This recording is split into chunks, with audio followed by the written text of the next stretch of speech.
BRS MLC కవిత episode ఇప్పుడు తెలంగాణ రాజకీయాల్లో hot topic గా మారింది. లేఖతో పాటు బీజేపీలో బీఆర్ఎస్ విలీనంపై కవిత క్లారిటీ ఇవ్వాలంటూ కాంగ్రెస్ బీజేపీ నేతలు డిమాండ్ చేస్తున్నారు. మరోవైపు కేసీఆర్ కుటుంబంలో వాటాలు పదవుల కోసం పంచాయతీ మొదలైందంటూ కామెంట్ చేస్తున్నారు. వాళ్ళ క్రెడిట్ ఏంది, వాళ్ళ ఆరోపణ చేసేది వారికి ఉన్నటువంటి ఈ రోజు క్రెడిట్ ఏంది, ఎందుకు వెళ్ళి జైలుకు ఆమె చేసే ఆరోపణలు మేము వినాలని జవాబు చెప్పాలా?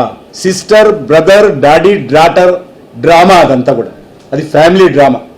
ఆ డ్రామాలో మేము పాత్రధారులను సూత్రధారులను కాదలుచుకోలేదు.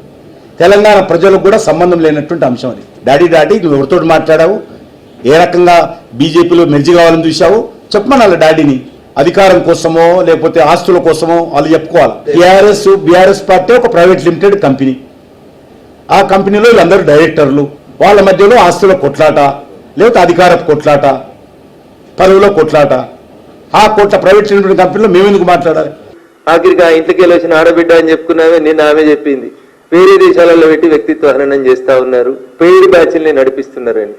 కవిత ఎవరిని ఉద్దేశించి పెయిడ్ ఆర్టిస్టులను పెట్టిర్రు, పెయిడ్ బ్యాచ్లు పెట్టి నడిపిస్తున్నారని చెప్తుందో రేవంత్ రెడ్డి గారికి, రాష్ట్ర ముఖ్యమంత్రి గారికి తెలిసే ఉంటుంది. చెల్లని రూపాయి అయిపోయింది. చెల్లని రూపాయిని బ్రాండింగ్ చేసుకుంటుంది. అంతే. కవితను ఎవరు అడుగుతున్నారు? అవును నేను చర్చలు జరిపినా, నేను విలీనం చేద్దాం అనుకుంటున్నా, చెప్పురు అట్లాంటి ఏదైనా ఉంటే.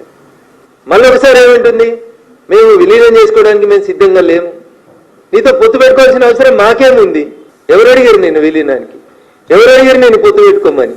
కవిత కొత్త పార్టీ పెడుతుంది అనేది నాకున్న సమాచారం. వారసత్వ పంచాయతీ, పైసల పంచాయతీ, రేపు మళ్ళీ ఎప్పుడైనా భవిష్యత్తులో వస్తే అన్ని అన్నకేనా నాకేం లేవా అనేది పంచాయతీ.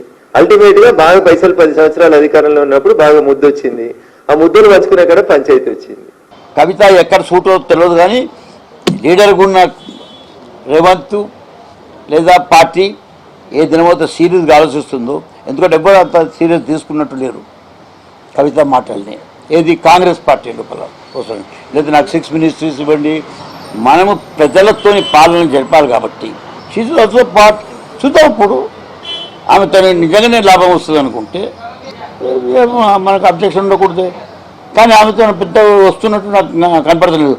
కవిత గారి మాటలు, రాజాసింగ్ గారి మాటలు, ఇవన్నీ జత చేసి చూస్తే బీఆర్ఎస్ పార్టీ బీజేపీలో విలీనానికి ఎంతో దూరంలో లేదు. ఇలా కవిత గారి మాటలకి, కవిత గారు వేసే ప్రశ్నలకి కేటీఆర్ కానీ కేసీఆర్ కానీ జవాబు చెప్పలేని పరిస్థితి. మాకున్న సమాచారం వల్ల ఇది ఆస్తి తగాదా, ఆస్తిలో వాటాల పంపకం తగాదా అని మాత్రమే. ఇంకా అది మునిగిపోయిన నావనా లేక ఇంకా తేలుతున్న నావనా?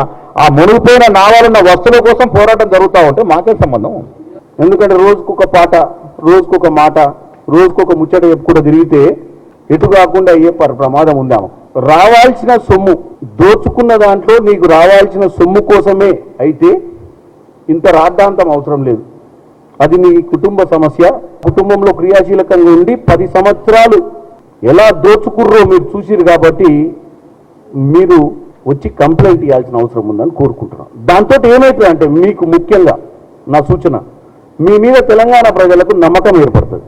మరి హృదయాన్ని దోచుకోవాలంటే ఇట్లాంటి చిల్లర బల్లర మాటలు మాట్లాడుకుంటే పొద్దున స్టోరీ సాయంత్రం స్టోరీ అల్లినాం అనుకో, చరిత్రలో చాలా మంది నీలాంటి